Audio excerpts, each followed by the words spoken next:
कुमारी प्रजापति ईश्वरीय विश्वविद्यालय केंद्र गंदवानी में किसान दिवस आयोजन का कार्यक्रम संपन्न हुआ। ब्रह्मा कुमारी प्रजापिता ईश्वरीय विश्वविद्यालय सेंटर गंदवानी पर मुख्यालय माउंट आबू के निर्देश अनुसार राष्ट्रीय किसान दिवस का आयोजन किया गया, जिसमें गंदवानी के आसपास के अधिकतर किसान भाई उपस्थित हुए। कार्यक्रम को प्रगतिशील किसान एवं व्यापारी जय कुमार गुप्ता एवं मांगीलाल सूर्यवंशी केंद्र की दीदी ज्योति बहन द्वारा संबोधित किया गया। क्षेत्र के किस मांगीलाल पीपला द्वारा भी किसानों को बधाई देते हुए उत्पादन दिया। कार्यक्रम का संचालन करते हुए अखिल भारतीय उपभोक्ता उत्थान संगठन के तहसील अध्यक्ष वालिया चौहान द्वारा किसान भाइयों को बधाई दी एवं जैविक खेती एवं योग क्रिया द्वारा खेती करने पर जोर दिया गया। साथ ही रासायनिक खाद एवं पेस्टिसाइड की मात्रा कम उपयोग करने की सलाह दी गई। अंत में आभार केंद्र के हरि भाई राठौड़ द्वारा माना गया। कार्यक्रम में कोमल दीदी, दिनेश भाई, गोविंद भाई, भानु भाई, पूजा बहन, शांति बहन कार्यक्रम में उपस्थित हुए।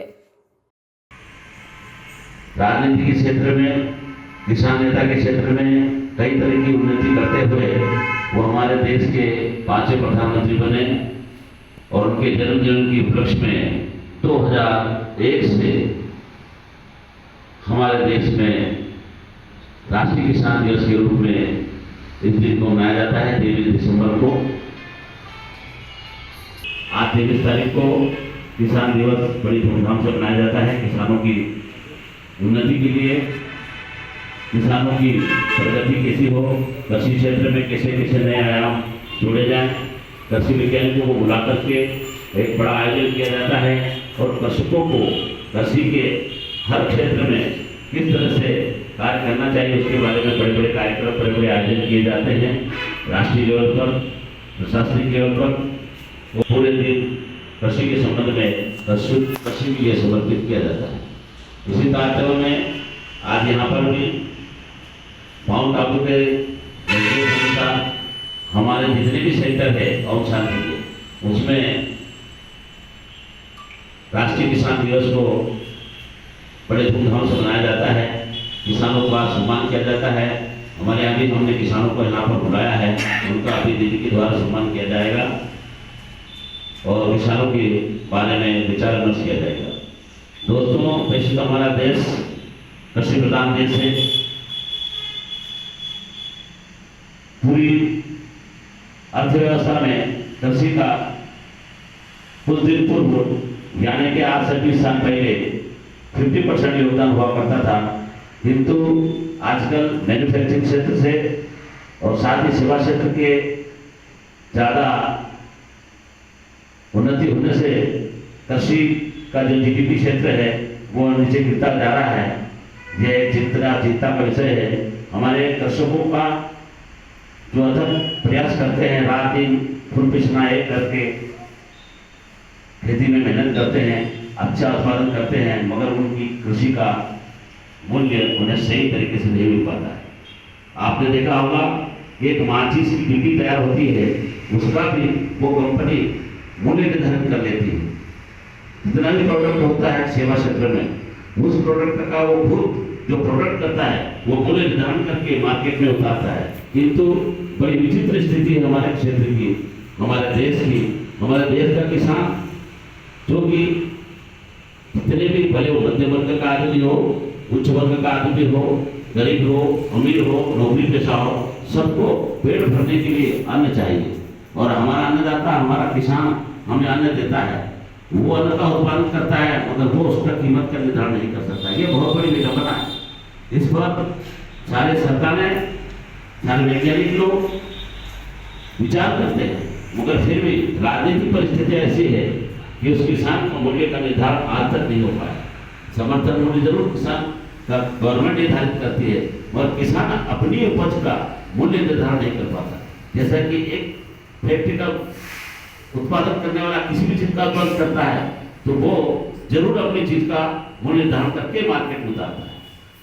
तो जब तक किसान जो उगाता है, जिस प्रकार की फसल लेता है, जैसे गेहूं है, कपास है, मक्का है, जवार है, बाजरा है या किसी प्रकार का जो भी खाद्यान्न हमारे लिए उत्पादन करता है, वो खुद उसका निर्धारण करने के मैं इस भाव में चुका और वही भाव भी देना चाहिए। जैसे कि माचिस की डब्बी की 1 रुपया कीमत वो निर्धारित करता है और 1 रुपये में बिकती है।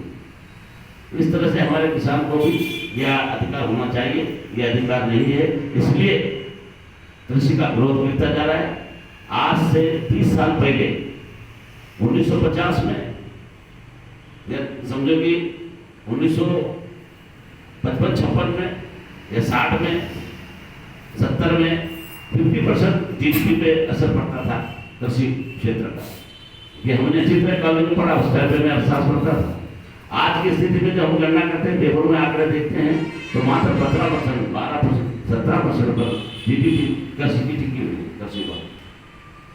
तो इसका कारण ये है कि उसकी कीमत का मूल्यांकन नहीं हो पाता है। इस कारण से किसान की स्थिति बहुत दयनीय होती है। जो हमें अन्न देता है, जिसके कारण हम लोग जिंदा है, उसकी स्थिति बहुत बदतर होती जा रही है।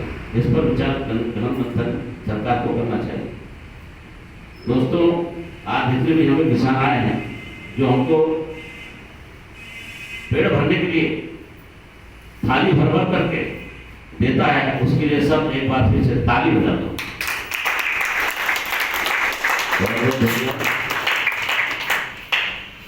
कृषि के संबंध में हमारे कई वैज्ञानिक लोग बड़े बड़े आयोजन करके दर्शकों को समझाते हैं, किंतु दर्शकों की भी एक रूढ़िवादी स्थिति बनती जा रही है। बड़ी विचित्र बात है कि हमारा देश का किसान, पिछली बार हमने, शायद दीदी को ध्यान होगा, हमने मोहनपुरा में इस किसान ये अपना अभियान चलाया था और वहाँ पर बहुत अच्छे किसान इकट्ठे हुए थे। और वहाँ भी किसानों को मैंने इस बारे में समझाई दी थी कि किसान अपनी आदतों से परेशान। हमारे भारत का किसान यहाँ गंधवानी का नहीं, पूरे क्षेत्र का, पूरे देश का। मैं जब नौकरी करता था 1916 में दिसंबर के महीने में आंध्र प्रदेश में, कर्नाटक में बीदर है, वहां पर गया था। वहां किसानों की स्थिति देखने के लिए धार जिले से मुझे भेजा गया था। तो वहां पर अभी हमने स्थिति देखी और वहां भी कई लोगों को समझाई थी। वहाँ के बड़े बड़े वैज्ञानिक थे, बड़े बड़े नेता लोग थे, बड़े बड़े विचारक लोग थे। उन लोगों ने किसानों को बड़ी तादाद में एक बार किसानों को वहाँ इकट्ठा किया और उन लोगों को जानकारी दी और समझाई थी। वहाँ की जो उनसे फीडबैक लिया, तो उनका भी ये कहना था कि हम लोग तत्काल व्यवस्था करते हैं।